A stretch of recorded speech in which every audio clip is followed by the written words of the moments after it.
अभी तो चूंकि इन्होंने डोमेस्टिक पॉलिटिक्स में प्रधानमंत्री नरेंद्र मोदी को लेट डाउन करने की कोशिश की, नुकसान पहुंचाने की कोशिश की, इसके बावजूद वो हर चुनाव को बहुत चुनौती की तरह लेते हैं।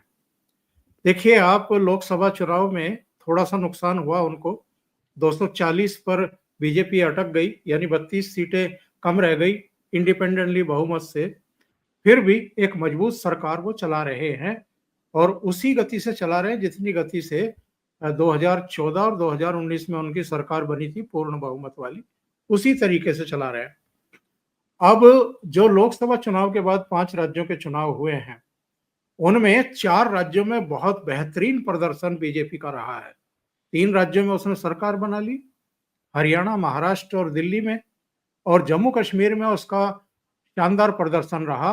पिछली बार के विधानसभा चुनाव में 25 सीटें थी, इस बार 29 सीटें उसकी जीत गई। घाटी को लेकर के किसी को गलतफहमी नहीं थी कि बीजेपी को वहां कोई सीट मिलेगी, नहीं मिली।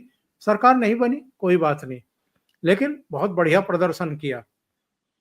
यानी बीजेपी को 29 सीटें और कांग्रेस को, जिसके वहां मुख्यमंत्री भी रहे हैं, केवल 6 सीटें, और वो भी 6 के 6 मुसलमान, एक भी हिंदू नहीं। अब बिहार में अगर फिर से भारतीय जनता पार्टी जनता दल यू का महागठबंधन जीत जाता है, एनडीए जीत जाता है, तो ये अगेन उनके विरोधी देश के भीतर भी और देश के बाहर भी जितने हैं, इंक्लूडिंग डोनाल्ड ट्रंप और पूरा डीप स्टेट, उसके लिए बहुत बड़ा झटका होगा ये। एब्सोल्युटली, क्योंकि देखिए क्या है कि पहली बात तो मेरा एक क्वेश्चन है कि why is America interested in regime changing in India? Why? पहला बात, क्यों भारत को कमजोर कर? ये तो दोस्त का चिन्ह नहीं है, आई थिंक। क्योंकि भारत भी इशू उठा सकता है कि भाई आपने नेटिव अमेरिकन के साथ क्या किया। I want to recognise all sovereign native American countries, तो यूएस कॉन्स्टिट्यूशन अलाउ करता है, they are all sovereign countries. Bharat embassy खोल दे होपी के साथ, अपाचे के साथ, तो I am also ambassador of Apache nation. तो द पॉइंट इज कि भारत के अंदर आप खुल के, आप इस तरह के यूएस एम्बेसी के ऑफिशियल्स खुल के घूम रहे हैं चारों तरफ। तमिलनाडु में क्या कर रहे हैं डीएमके के साथ, बाकी प्रशांत किशोर के साथ नॉर्वेजियन लोग आके मिल रहे हैं, they are all American agents. तो इस तरह व्हाई यूएस एक्सपेक्ट्स कि वही सिर्फ अपनी बात करता रहेगा, भारत नहीं करेगा। आई थिंक कहीं ना कहीं पे हम लोगों को हमारे जो फॉरेन एस्टेब्लिशमेंट्स हैं, एम्बेसीज हैं, उनका व्यू पॉइंट भी बदलना पड़ेगा। दैट कि जिस तरह वो लोग भारत में आके अलगाववाद करते हैं, भारत को अलगाववाद की हम बात नहीं कर रहे हैं, लेकिन वहां के जो प्रताड़ित लोग हैं नेटिव अमेरिकन, उनके ऊपर बात करनी पड़ेगी, तब जाके इंटरफेरेंस बंद हो जाएगा, बिलीव मी। क्योंकि वो जैसे को तैसा वाला जो हिसाब है ना, वो शुरू नहीं हुआ। अब आपने इलेक्शंस की बात करी कि भारत में मोदी जी का प्रदर्शन अच्छा ही रहा है। मैं देख रहा हूँ उनकी बिहार की स्पीचेस में सुन रहा हूँ कि वो उसी लगन से काम कर रहे हैं जैसे वो पहले करते थे। पिछले 25 साल का उनका जो गवर्नेंस का इतिहास है, उन्होंने सारी स्पीचेस पूरे जोश में दिए हैं, बिना रुके हुए। अमेरिका के पास कोई इश्यूज ही नहीं है, क्योंकि अपनी जनता को तो ध्यान देते नहीं। एक्सपेंसेस बढ़ रहे हैं, nobody is talking about it, वो भरेंगे। अभी ये जो पूरा शटडाउन है, डेमोक्रेट्स पैसा ले रहे हैं हेल्थ केयर इंश्योरेंस कंपनीज के साथ। तो एक कॉलोनी के जैसा अमेरिका काम कर रहा है, एक कॉलोनी के जैसा। भारत तो देश है। तो यहाँ पर ये जो मोदी जी गवर्नमेंट को कमजोर करने की जो कोशिश है, उसके लिए भारत को अनेक स्टेप सोचने पड़ेंगे, इंक्लूडिंग सिक्योरिटी के हिसाब से। क्योंकि आप ये देखिए कि चर्च मिलिट्री के जैसा काम करता है, और अमेरिकन प्रेसिडेंट चर्च ही सिलेक्ट करता है, लोग नहीं सिलेक्ट करते। इसलिए उसका आपका सेकेंडरी इलेक्शन होता है, डेलीगेट्स वाला। डेलीगेट्स में वही आता है जो चर्च के फेवर में काम करता है। तो भारत को भी ओवरऑल स्ट्रेटेजी अमेरिका के साथ मिलिट्री रखनी पड़ेगी। Overall military first, then everything else second. इसलिए जब दिवाली पे मोदी जी आके विक्रांत पे बोले, वो मैसेज बहुत ही सटल था पूरी दुनिया की गवर्नमेंट्स को, स्पेशली अमेरिका को, कि भाई हम तैयार हैं।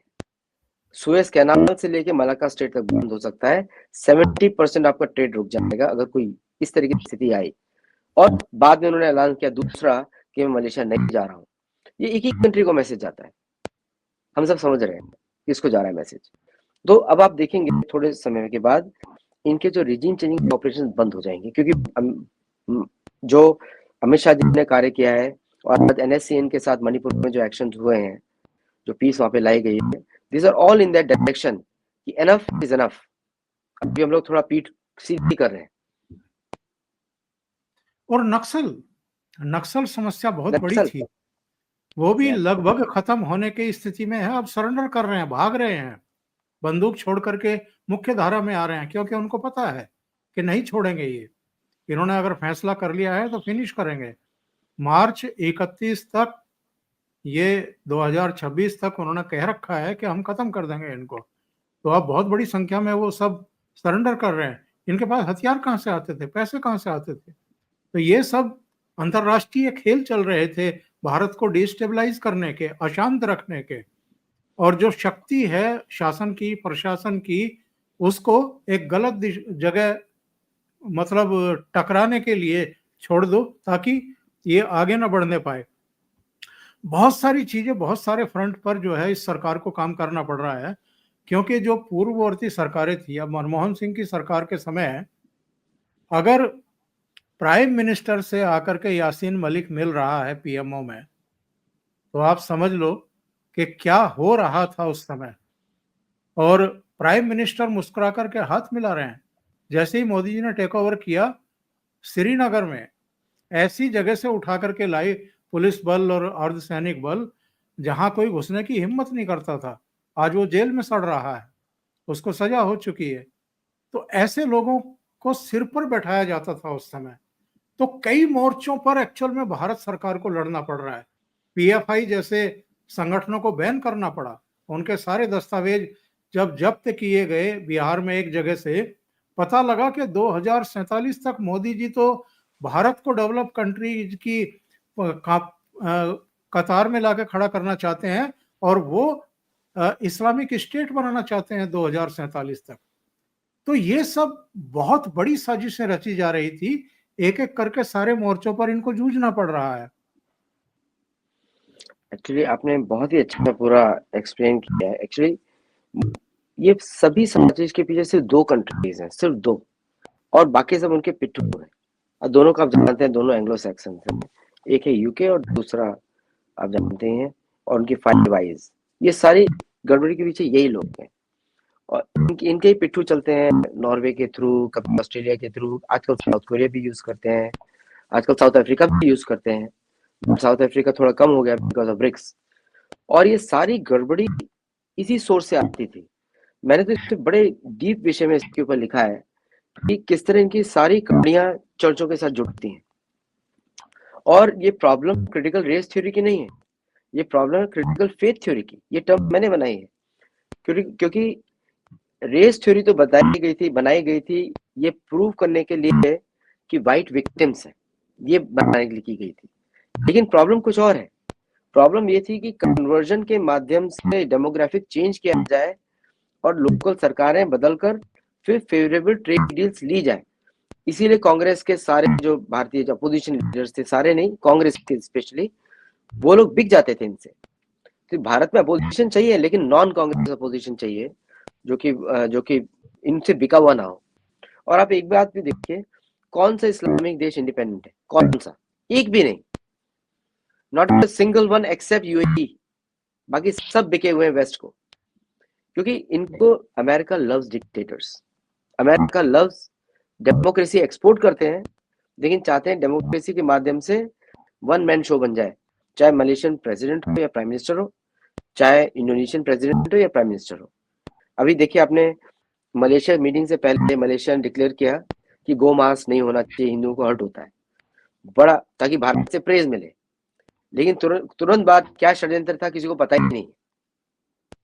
तो इस तरह वेरी सटनली दे प्ले, और भारतीय इलेक्शन में इंटरफेयर करना इनकी आदत बन चुकी थी। और पहली बार भारत जो है एसआईआर के थ्रू वो क्लियर कर रहा है, और एसआईआर के थ्रू ये जो इनका अदृश्य राज्य का जो गेम है उसी को काटा जा रहा है, बिकॉज हर जगह सबवर्जन किया गया था। yes. सही कह रहे हैं। और ये क्या हुआ है आदित्य जी, जरा इस पर भी रोशनी डालिए। कनाडा से इतने नाराज अचानक क्यों हो गए ट्रंप के उन्होंने घोषणा कर दी कि ट्रेड डील रद्द। और वैसे तो मार्क कार्नी का मैं बयान देख रहा था, उन्होंने बहुत मजबूत बयान दिया है। उन्होंने कहा है कि इस तरीके से जबरन ये कनाडा में मनमाने ढंग से बाजार को कैप्चर नहीं कर सकते। एक्चुअली चर्च ऑफ इंग्लैंड ने दोनों के बीच संधि कराई थी 3 हफ्ता पहले। अब चर्च ऑफ इंग्लैंड को मालूम ही नहीं है कि डोनाल्ड ट्रंप तो अपने हिसाब से मन पे काम करते हैं। वो जो मीटिंग हुई थी व्हाइट हाउस में, वो चर्च के थ्रू हुई थी, चर्च ऑफ इंग्लैंड के थ्रू, मोनार्की के थ्रू, जहाँ पे मार्क कार्नी ने जाके बोला था, वी, मतलब हिंदी में बोल रहा हूँ कि we subject to the monarchy of Britain. तो कनाडा इंडिपेंडेंट कंट्री नहीं है। 85 में उसकी इंडिपेंडेंस हुई थी, लेकिन वापस वो वहीं पे चला गया। अमेरिका भी इंडिपेंडेंट कंट्री नहीं है, क्योंकि 78 में वापस वो चर्च के सामने चले गए, वापस चले गए। अब ये जो कनाडा के साथ जो डील है, ये एक बड़ा अभी तो अमेरिकन मीडिया उसको हाईलाइट कर रहा है बार बार कि रोनाल्ड रीगन को स्टेटमेंट टैरिफ वाला एक्चुअल स्टेटमेंट था।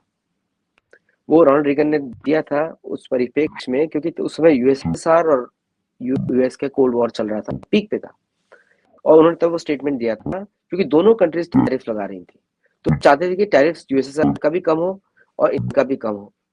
तो ये स्टेटमेंट उस समय का था, और वहां पे भारत को लुभाने के लिए वहां भी कोशिश चल रही थी, क्योंकि 71 के बाद 83 में इंदिरा गांधी की विजिट होती है, 83 में यूएस में।